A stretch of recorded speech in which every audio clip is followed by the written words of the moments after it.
And I think it's extraordinary how seldom we say thank you to people. It's just miserable. We will say, if so, we're at a restaurant and someone passes us the salt, we say thank you. And yet in the workplace, after someone working 40 hours a week, we don't say thank you when they go home. What we say is, I'll see you next week. And for most people, that means an invitation back to hell. They're like, oh my God, you mean 2 days from now, I'm going to come back for some more of this? No. So very simple things that you do. At the end of that 5-day or 6-day or 7-day work week, how about you tell people how much you appreciate the effort they put out?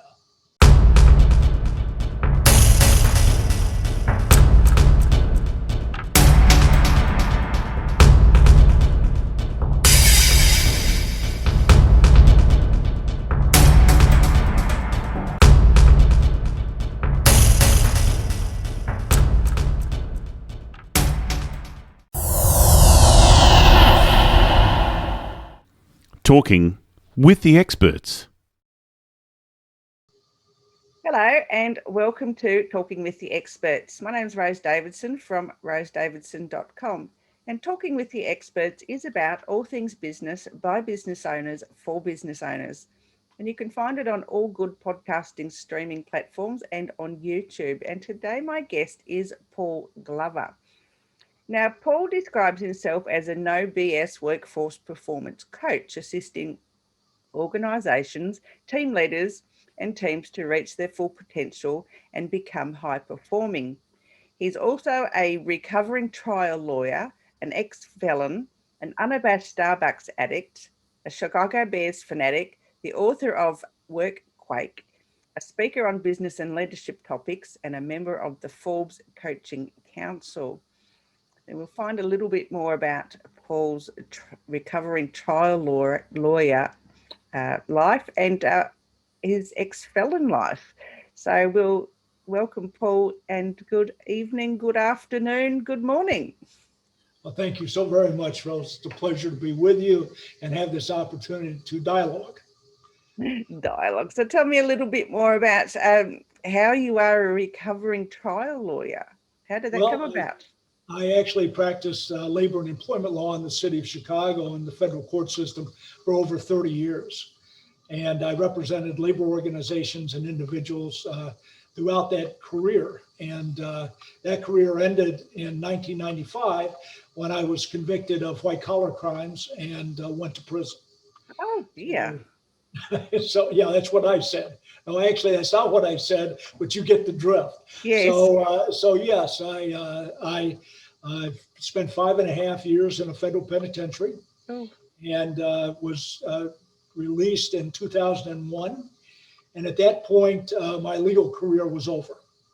I could not recover my law license because of the commission of the crimes.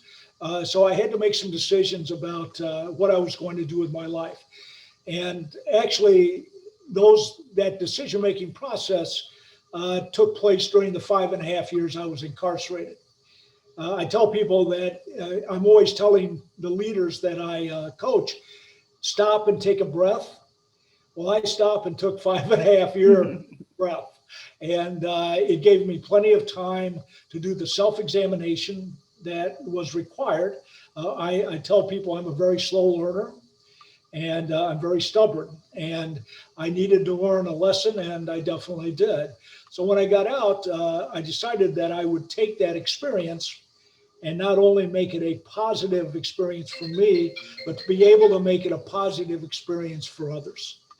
So I actually took that self-examination and revelation and turned it into my coaching practice. So being an ex-felon, where I tell people I would not recommend it as a training course, but the reality is that it will teach you a lot about yourself. I expect it will do. It would be very hard to have a life of, as a lawyer, and then all of a sudden find yourself in prison where you're so restricted to do stuff. Well, and yes, and let me tell you that the prison system does not like lawyers. No. certainly don't like lawyers who are prisoners. And so, yeah, my introduction to prison was based entirely on that precept. When I showed up, the warden had a private conversation with me and said, I know that you're a lawyer. Everyone did, by the way. And if in fact you cause any difficulty here, you will pay the price for that. So if I ever hear that you are helping another inmate with their case, if I hear you're making any trouble whatsoever about enforcing the rules, I will ship you to a higher security facility. And he said, that's after you spend 90 days in the hole. So that was my introduction. And by the way, I had a mantra when I went to prison, and it was never make your time harder or longer. And No, so I wouldn't wish prison on anyone unless they do a really bad crime. But yeah. Well, like I said, I was a white collar guy, and that was even worse. But regardless, I believe that you have choices in life about what you do with your self-inflicted injuries. Yes. And Yeah, I that's believe very that- true. Oh yeah, most of us have. We inflict a lot of pain on ourselves, and often we try to find someone to blame that on. But when you actually have that root cause discussion, you realize that in fact it's a lot to do with who you are and how you act that dictates what happens to you in life. Yeah. Yeah. Well, tell me a bit about your book, WorkQuake. What's that about? WorkQuake is a series of stories that I collected during my coaching career early on, and decided that I would share those stories, each one of them with an outcome I called the bottom line. And they're all based on two things. They're based on personal well-being in the workplace, because even though we've recognized the need for personal well-being, we seldom take the time in the workplace to address it. So that is called, that section of the book is used to promote well-being at all levels. And the second is good managerial and leadership practices. So each one of the stories is a issue that was resolved by someone that I was coaching.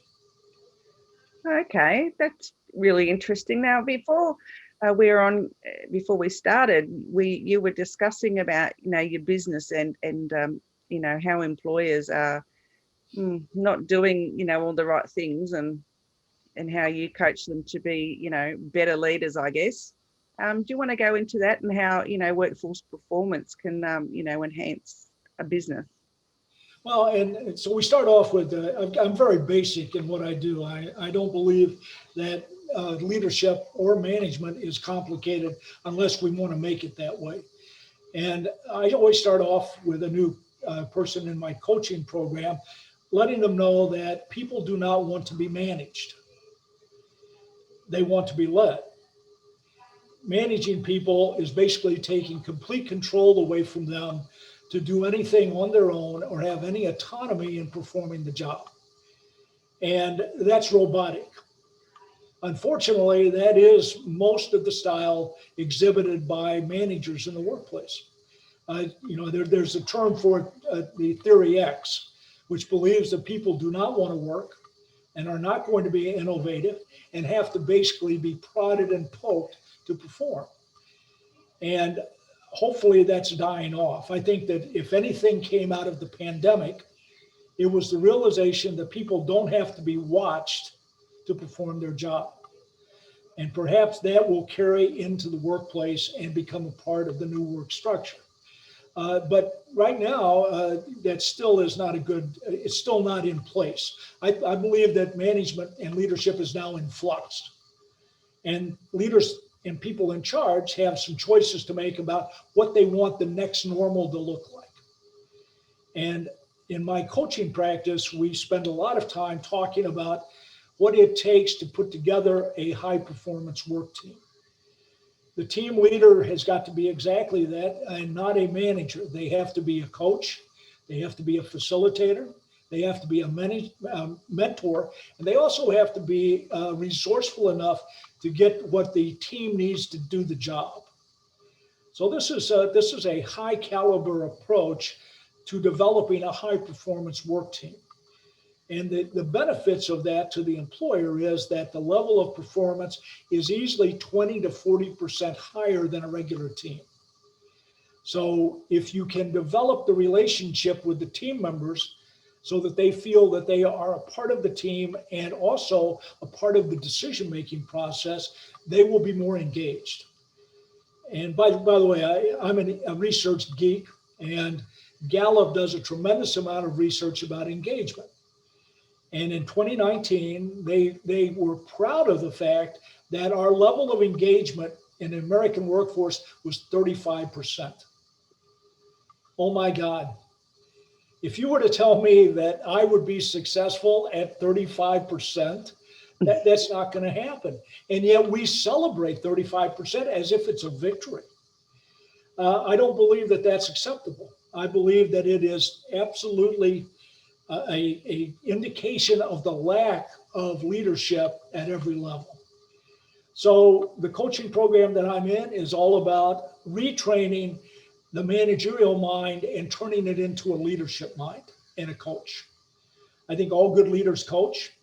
And if you are able to be a good coach, you're able to have the traits that are necessary to be an exceptional leader. That's it. I mean, by the way, I wish it was more complicated. I'd charge more, but it's not. It's very simple. You have to be willing to do some basic things. And let me, now that you've tripped my trigger, I'll give you a couple. First, I believe in the 3 A's. That's attraction, attention, and appreciation. Attraction has nothing to do with physical attraction. It has to do with the positivity energy that a leader has to be giving out to attract team members to them. So the attraction and positivity is required. And if you're not positive, don't expect anybody else to be. They won't. The second part of the 3 A's is the attention. People crave attention more than they crave anything else in the workplace. Absolutely. I agree. Totally agree with that. Yep. And it is the leader's responsibility to take the time. And here's where there's always the pushback. I don't have the time. I can't figure out what you're supposed to be doing if you're not engaging your workforce to be better at performing. But there's always that. And by the way, people feel awkward about that because men in particular think that paying attention to someone is not manly. That it shows. And by the way, paying attention requires you to be transparent. It requires you to listen, actively listen, and it also requires you to be vulnerable. Oh, yes. And men are no good at that. No, that we can't do that because that's not manly. That's right. Anyway, so that's our attention, and these are easy to talk about, but very hard to put into practice. The last one, of course, is we want to do appreciation, and I think it's extraordinary how seldom we say thank you to people. It's just miserable. We will say if we're at a restaurant and someone passes us the salt, we say thank you. And yet in the workplace, after someone working 40 hours a week, we don't say thank you when they go home. What we say is, I'll see you next week. And for most people, that means an invitation back to hell. They're like, oh my God, you mean 2 days from now, I'm going to come back for some more of this? No. So very simple things that you do. At the end of that 5-day or 6-day or 7-day work week, how about you tell people how much you appreciate the effort they put out? Yeah, I'm quite often guilty of not saying thank you to people. I appreciate very much what they do, and however, I don't use those 2 words, thank you. And and so they've done their deed, and we go away, and then I say, I didn't actually thank that person for making me feel better, or doing a little task or whatever. And and thank you. it's not hard to say, and it absolutely costs nothing. And isn't that interesting? We have organizations who will spend hundreds of thousands of dollars buying people trinkets and swag bags and ping pong tables and all of the stuff that they believe, the material stuff they believe matters the most. It doesn't. No. What does is exactly what you just said, saying thank you and meaning it. Absolutely, yeah. Yeah, it's so simple, and that's why I pride myself on being successful. A part of my deal is once we set the goals to be achieved in the coaching process, I don't get paid unless you reach those goals. That puts enough of my skin in the game to make me care enough about you for you to be successful. Now, sometimes that means that I get harsh, and I believe it's necessary at some point when you've agreed to do something, but you don't do it. And since my money is now on the table too, I think I have a right to say, well, every time you don't do what you agreed to do, you are costing me. And you'd be surprised. People actually respond well to that, to a very direct approach. But, and again, I wish I could, people want things to be magic. They're not magic. They're really more common sense than they are anything else.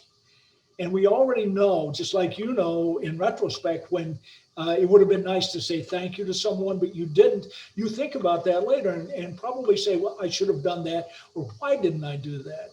So the whole point of coaching is to highlight the things that need to be done and then to hold you accountable for doing them. Most of coaching is about setting reasonable goals and then accountability. We all have to be accountable for our actions, don't we? And a lot of people just don't acknowledge that. They just go about their business and do the management of their team or of their business, and they make these decisions and they don't make themselves accountable for their actions at all. You're right. And I would suggest that there's a way to deal with it. My belief is, even though, by the way, I've never found a company that's willing to do it, is that the amount of engagement should be connected to compensation. So that if you have a 35% engagement rate, you should only get 35% of your compensation. I guarantee you there'd be a lot more thank yous from the management making sure that they received their compensation. But you're right, accountability is hard to come by, and it has to be required. Otherwise, engagement will not take place. Yeah, I agree. And there's other things like, there's great CEOs are getting millions of dollars of bonuses and pay, they're getting, $1 million a year or whatever. But, then, and bonuses are supposed to be linked to productivity, but it's not their productivity. It's that should be, their productivity should be the thing that's gauged, not the productivity of their team. That's correct. And it's interesting because I don't get along well with accountants because, well, it's a skill set from my perspective, a very valuable skill set. The problem is that they forget that behind every number is a human being. Otherwise, that number does not get produced. It doesn't show up on the spreadsheet. Someone made it happen. And the reality is you need to recognize that effort in that person before the number starts to make sense. And yet we are so focused on the number, we forget where it came from. And the guy at the top that wants to take the credit doesn't deserve the credit. He deserves a portion of the credit. But curiously, ego is in huge demand in leadership. Absolutely. Yeah. I just, some of these multinational companies that are just, their CEOs or whatever, just get extraordinary amounts of money, billions of dollars, for off the labor of those that work for them, but they take the kudos for it. That so annoys me. Well, and rightfully so. I think right now in the United States, the gap between a average frontline employee in the company and the CEO is 85 times. Now, I have no idea how anyone could adjust that gap, except for the fact that they're given that money by the board of directors. It does not make any sense, but it's still the way it is. Now that we're talking about aggravation, I find it extraordinarily aggravating that if a company is going into bankruptcy, often the executives will go in and ask for more money to stay so they can work the bankruptcy out. And my immediate response is, you were in charge of the company when it went bankrupt. It should be your job to fix it, not more money anyway. But, yes. but that's the system.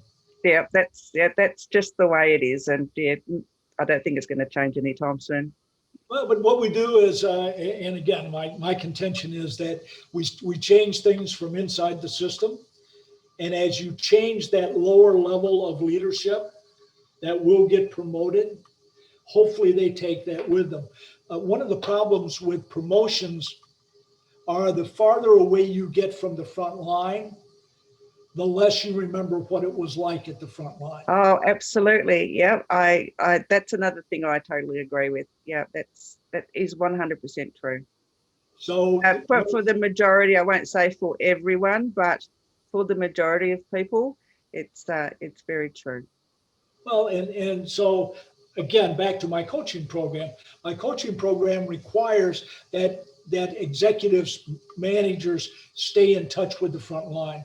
If they're not willing to do that, then I don't want them in the program because they don't care. You've got to care about people and they've got to see it.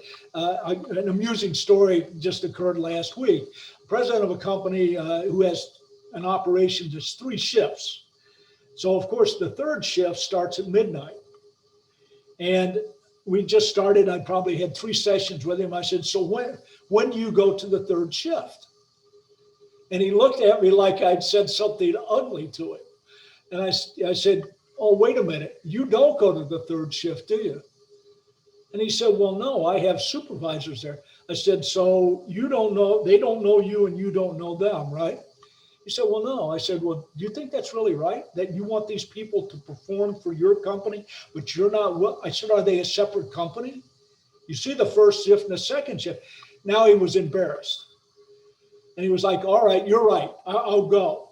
I said, well, all right, let me tell you how it's going to go when you go. I said, you're going to show up. And by the way, you don't tell your supervisors you're coming. You just go. It's your company. Open the door, go in. Go to the cafeteria. Sit down at a table with employees. I said, now understand what's going to happen next. Someone's going to call the police because they don't know who you are and they think you're a trespasser. So I said, so be ready for that. And obviously, you then have to keep going. Once a month, you need to show up. You need to sit with your employees, have coffee with them. The third time you're there, they're going to believe you're serious. And that's when you're going to find out how the third shift actually operates. So he's in the process. I give him credit. But he says he doesn't like getting up at 11 o'clock. No, I don't blame him. I was like, do you seriously think those people working there want to get up at 11 o'clock? No. No, they don't either. So no. Yeah. Anyway, have you got any more books in the pipeline, Paul? I actually am working on a book. The pandemic, if nothing else, gave me some time to do that. I'm hopeful to have the book out, hopefully by September. Perfect. What's it called?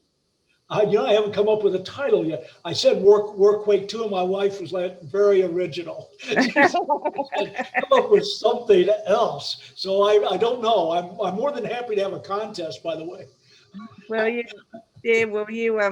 you post it somewhere and I'll have a look. Now, where can people find you, Paul? Well, I can obviously be found at paulglovercoaching.com. That's my website. And also on LinkedIn at Paul Glover Coaching. And I have a YouTube channel because who doesn't? So it's YouTube Paul Glover Coaching. I'm very original. Oh, of course you are. You're a lawyer. Of course, that's exactly right. Thank you for pointing that out. So. It's been absolute pleasure to speak with you today, Paul. Thank you so much for giving me your time. And I will go and stalk you on LinkedIn now. Excellent. Thank you very much. And I would love to promote the session as well as your podcast. So if you're going to send me a link to that, I'll make sure that it goes out to everyone I know. Oh, thank you. Yes, the links will come out in due course. And yeah, again, thank you so much. And yeah, you've been a real pleasure and I've really enjoyed it. Oh, excellent. Thank you so much, Rose. I appreciate the opportunity to talk to you and your audience. Thanks, Paul. Enjoy the good weather. You too.